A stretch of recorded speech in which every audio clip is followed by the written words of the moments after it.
I'm Manuel Perez Rocha from the Institute for Policy Studies in Washington, D.C., and I'm here in Brussels to attend the first strategy meeting on the Transatlantic and Trade and Investment Partnership, the TTIP, between the European Union and the United States. The governments of the US and the EU are negotiating this trade agreement behind doors, and it's very important that we know what is happening here.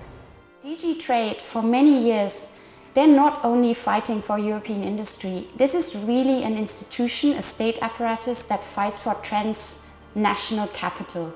They've always done that, and they were very active in encouraging EU industry to team up with their US counterparts when they put forward their first position papers on TTIP. So this is really an agent of transnational capital.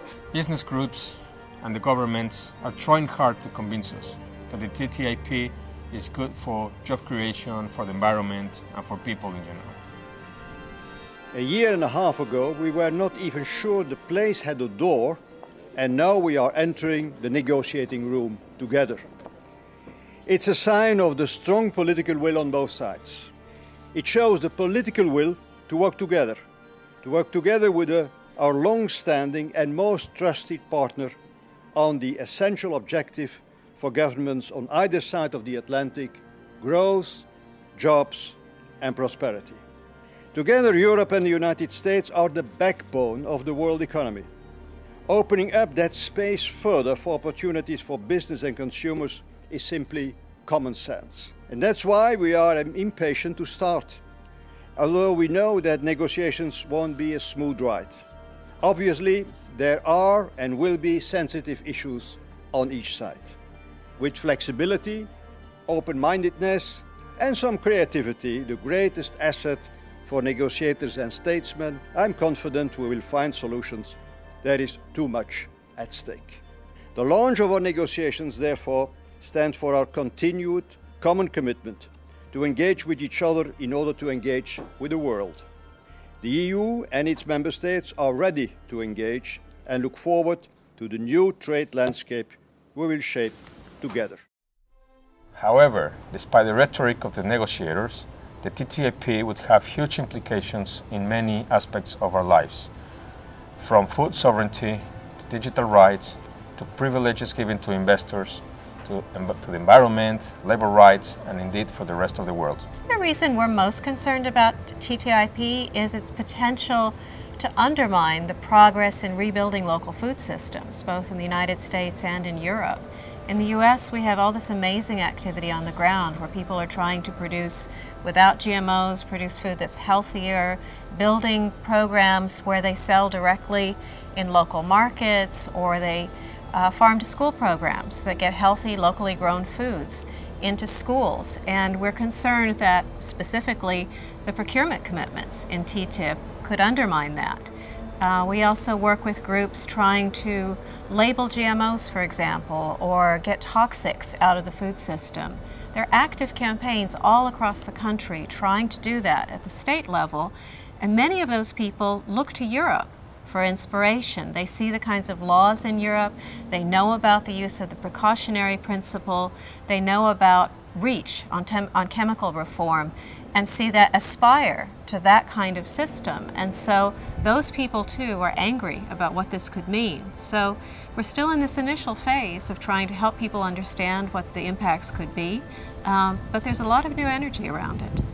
Well, the biggest US online companies, Google, Facebook, Yahoo, see the transatlantic partnership, TTIP, as a way to expand all the data that they collect on citizens and consumers all over the world, including in the EU. So the TTIP threatens to unleash greater commercial surveillance of citizens in the EU. It will provide a new mechanism for the NSA and other intelligence agencies to gain information about what we do and to make actions about that information. And it will further place the internet under the control of the most powerful corporations. Their concern is about access to knowledge, access to content, which concerns the copyright.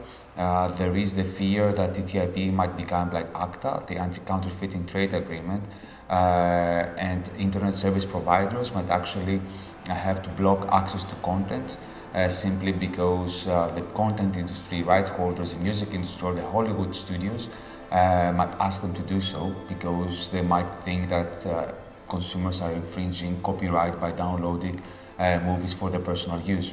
TTIP would remove the ability of governments and communities to put in place policies that protect our climate. And one example is the EU, for example, has a new proposal that will actually expand trade in dangerous fossil fuels like coal, oil, and gas from the US to the European Union, while actually restricting the ability of governments and communities to put in place clean energy programs. The EU is looking to import more fracked gas from the United States. As you may know, fracking is the incredibly dangerous process of drilling deep into the ground, injecting millions of gallons of water, undisclosed chemicals, sand in the ground in order to crack shale rock and release natural gas. And it's a process that has incredible health implications and implications for our global climate. Another serious implication of the agreement would be to empower corporations to challenge environment and climate policies. So one of the chapters of TTIP is likely to be on investment.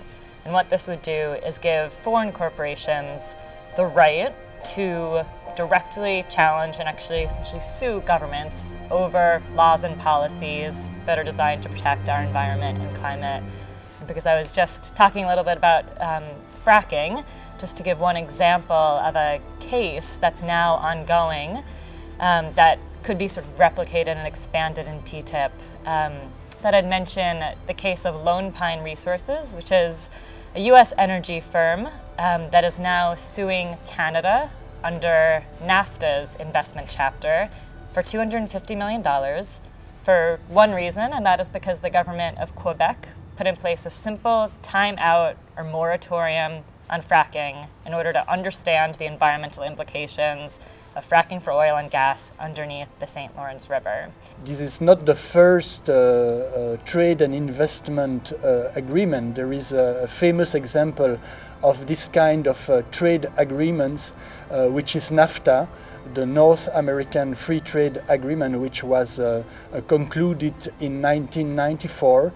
And the conclusions about NAFTA is that it was very bad for the workers in the United States, but in the other countries too. NAFTA has also weakened the labor standards in the United States and in Mexico. In fact, it's creating strengthened competition between the countries.